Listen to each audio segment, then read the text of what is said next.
Hello guys! Welcome back to my channel! So guys, napakalamig dito sa lugar na to. Alam nyo ba kung nasan ako? Yes, tama ka! Nandito ako ngayon sa summer capital of the Philippines, ang Baguio. So guys, nag-open ngayon ang Baguio and I take that opportunity na mag-join sa AGA Travel and Tours kasi nagkaroon sila ng seat sale. Hello kina Miss Rian and Sir Rigel. So napaka-approachable nila. And take note guys, hindi crowded ang kanilang van. So 8 lang kami doon sa loob ng van. Okay, so guys, so before going here sa Baguio, you need to register first sa kanilang website.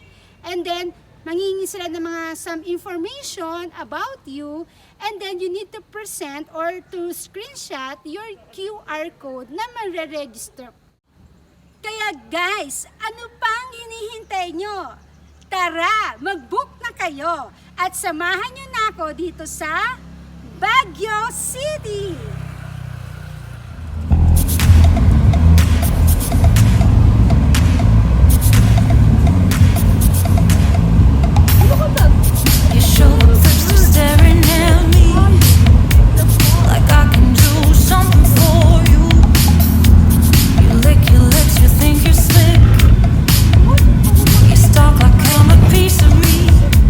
Bago kayo magpunta dito sa Baguio, una, dapat alam nyo kung saan kayo titigil o magstay kasi tinatanong yan or hinihingi yan doon sa online registration. For adults, you need to upload and bring your vaccination card. For unvaccinated or partially vaccinated adults are not allowed. Unvaccinated or partially vaccinated minors na may age ng 12 to 17, you must present negative results of antigen or RT-PCR test conducted within 72 hours. After the checkpoint, tourists must proceed to the triage. Para naman sa minors, 11 years old below, shall be tested at the option of their accompanying parents or adult or guardian. Guys, ito yung triage. So, you need to show them your vaccination card and then yung QRTP. Ano-ano nga ba ang pwede natin puntahan dito sa Baguio City? Camp John Hay. Isa to sa pwedeng puntahan ng mga bata dito sa Baguio.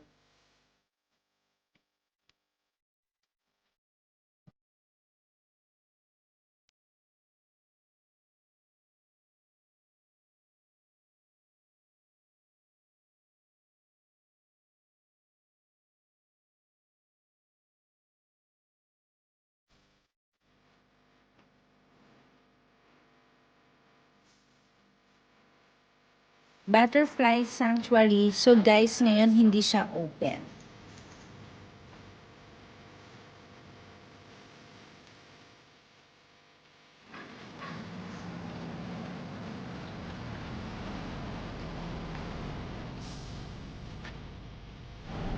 Another place to visit dito sa Baguio ay ang Burnham Park. Alam naman natin na ito ay para sa mga bata at hindi lang sa bata pati sa mga pamilya. So, pwede ka dito mag-rent ng bicycle. I guess it is 150 pesos per hour. Pati yung swan boating, if I'm not mistaken, that is 100 to 150 pesos. So, maraming tao. Okay guys, nandito tayo ngayon sa strawberry farm. So let's check kung marami pang strawberries ngayon.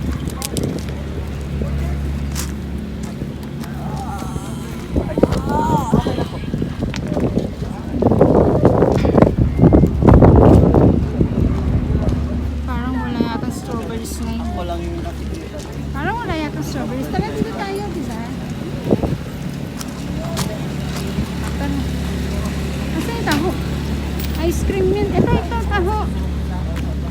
Oh, ma. Sorry. Sorry ito, ma.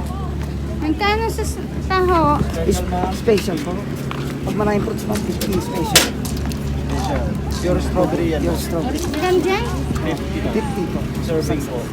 Sige, isa lang. Isa lang, ma'am. Bang ano, strawberry dyan? Pwede mag-pick? Ngayon ma'am, Oo. wala ata kasi nag-replanting sila. Nag? Replanting na, baka po yan ng marin. Isa lang, ma'am. Isa lang po. Magkano ice cream? Ma'am, pili na kayo dito, ma'am. Meron tayong bread, may corn, may cup. Ano ba yan? Ito, ma'am, orange ice cream. Ayoko ng orange. Strawberry. Magkano sa ano, dyan lang? Ma'am, pili na lang kayo dito, ma'am. 40 yung, ano, ma'am, maliit. Hello, kuya. Hello, vlog. Welcome to my guys. Okay. Ma'am, alin dito, ma'am? Ito sa Strawberry Farm, marami ding items na pwede nyo ipasalubong sa mga kaibigan nyo.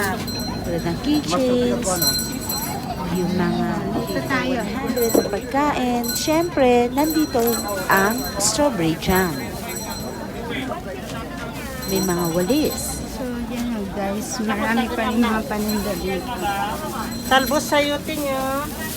Magkano sa strawberries?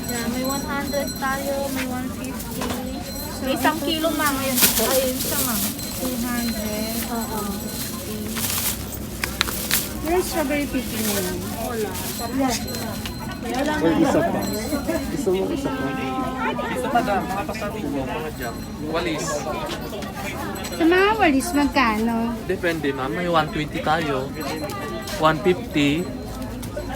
200 yung makapal, pinakamakapal. Ito. Magkano 200 din?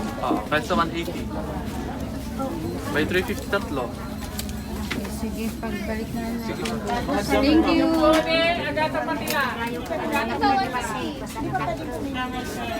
Magkano kilo sa strawberries? May 200 ma'am, may 250. Kahit sa Bukas na lang kami siguro bibili. Marami pa yan bukas, no? So, pwedeng mamili. Anong pipiliin ma'am? Strawberries, yung malaki. I mean, yan yung malalaki lahat o. 250, 230 na lang. Lablab sa mo dati tida krimatya. Sige, thank you po. Sige ma'am. May 200 dyan po. Magkano po nangyari? Yung ganyan Eh, ma'am. kasi pag bumili tayo ng strawberries ngayon, masisira. Doon tayo sa lettuce. Excuse me. Okay guys, dito rin sa Strawberry Farm, meron din mga tindang gulay, mga vegetables, lettuce. So, tanong natin kung magkano.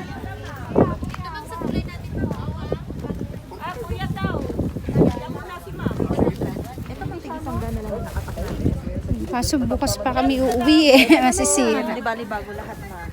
Tatanong ko lang, magkano sa broccoli? Ito ma'am, sanggan ang kilo po. Tapos sa carrots, 120 kilo. sa lettuce niya. 150 po isang kilo. Yes po ma'am. Tapos ito, 100. Tig isang daan lang pinakapak natin. Naka-discount ka dyan. Sige, bukas na lang. Balik ka dito ma'am. Yan ma'am pero matatamis. Dito ka na lang ma'am. Ito yung matamis na parayin ni madam. Magkano to? 150 isang kilo na yan. Wala na ma'am. Mura na yan sa 150. Sweet Charlie ka.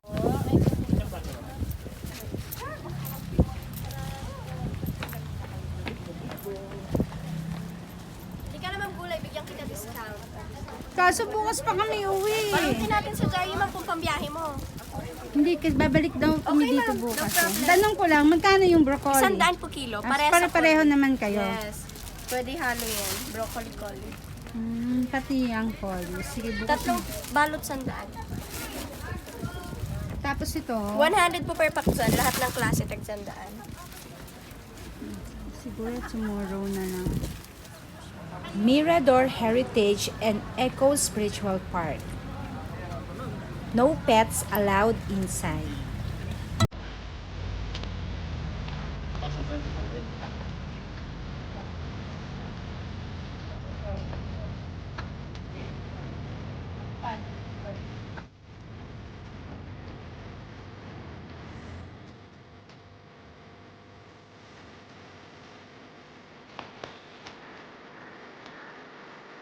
Daw.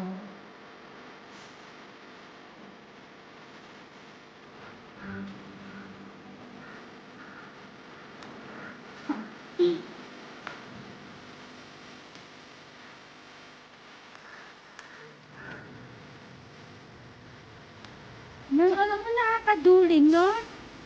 Tingnan mo yung tingnan yung bamboo. Nakakaduling.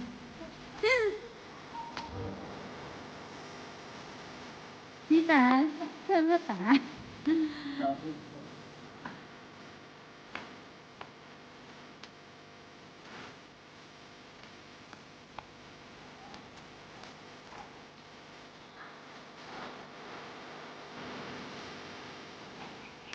So careful. Naalala ko Ash dun sa Dinggalan eh, no? Dire-diretso ko eh. Pero worth it after that. Ang ganda-ganda.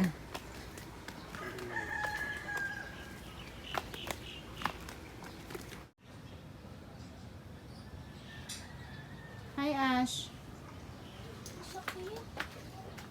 Hi.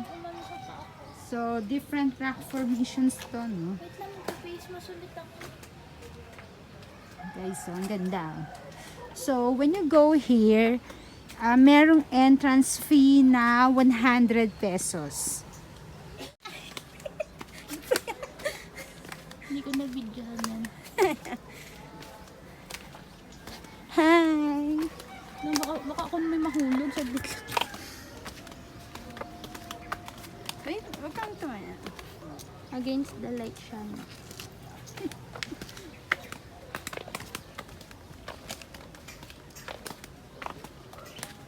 Away from here. To Upper Rock Gardens.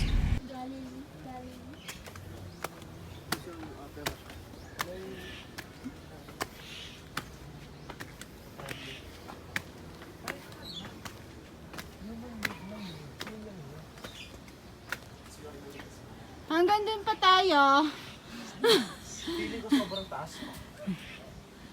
Trekking pala to eh. Nagbayad ka ng 100, napagod ka pa. 1.5 hour na kayo dito. Guys, so mataas na tayo. So, pero meron pang mas tataas dito. Okay, so nandito na tayo sa the gift of the Holy Spirit sacred spaces. So I guess konti na lang.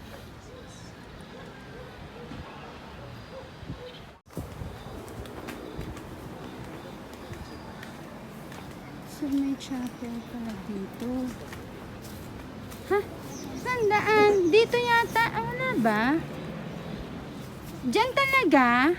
Ginoo. Hindi ko asagod ni ate pero Kapilya ni na Jesus at Maria. So guys, may chapel dito, yung pinuntahan natin kanina, and it is connected dito sa Our Lady of Lourdes.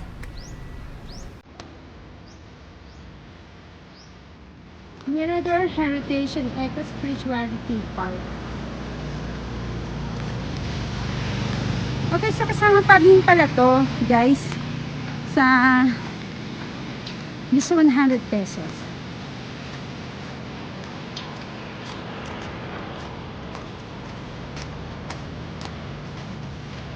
Tingnan nyo yung Baguio, oh. Ang dami ng bahay.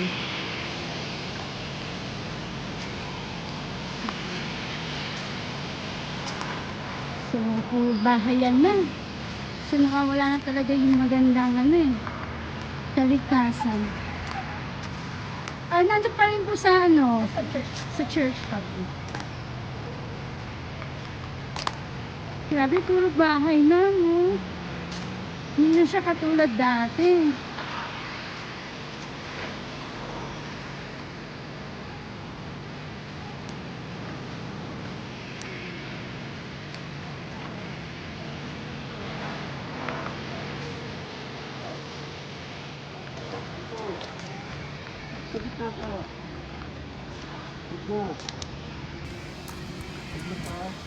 The ringing of the bell is reserved only for authorized persons and designated days of the year.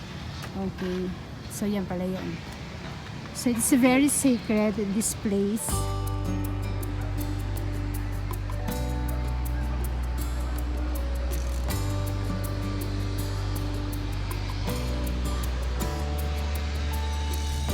Nandito tayo ngayon sa Diplomat Hotel or tinatawag nating Haunted Hotel. So, unfortunately, sarado sila ngayon. Hindi tayo makakapasok even sa first and second floor dahil para meron yatang nung malakas ang ulan, merong part yata na natanggal. So, hindi pa siya napapagawa until now.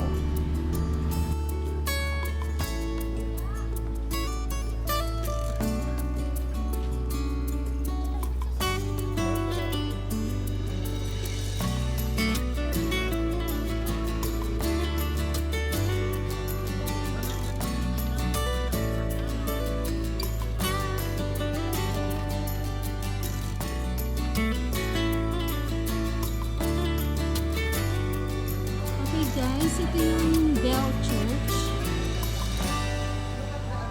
Hanggang dito lang tayo kasi maraming gates, lalo na sa taas na hindi ka na pwede pumasok ngayon. And then dito sa church nila, videos and cameras are not allowed. So, or taking pictures. So talaga napaka-sacred ng place na to, kaya dito na lang tayo.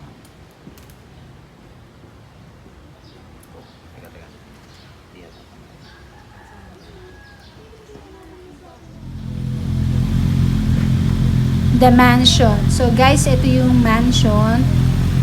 And then, hindi tayo talaga pwede makapasok sa loob. So hanggang gate na lang talaga.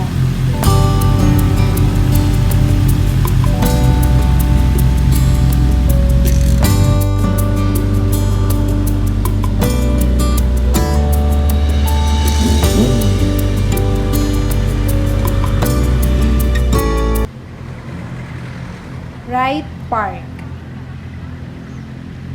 So guys, tara, explore natin kung ano ba Okay, so makikita guys, ito natin yung dito sa Wright Wright Park.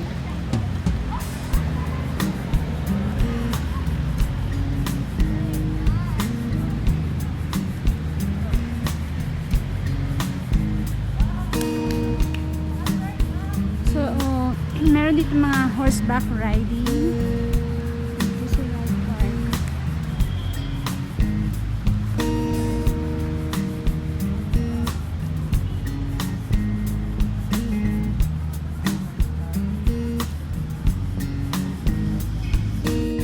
Guys, meron din ditong tindahan Ponsensya. Sa inyo pa rin So, to? it costs 100 pesos a bag.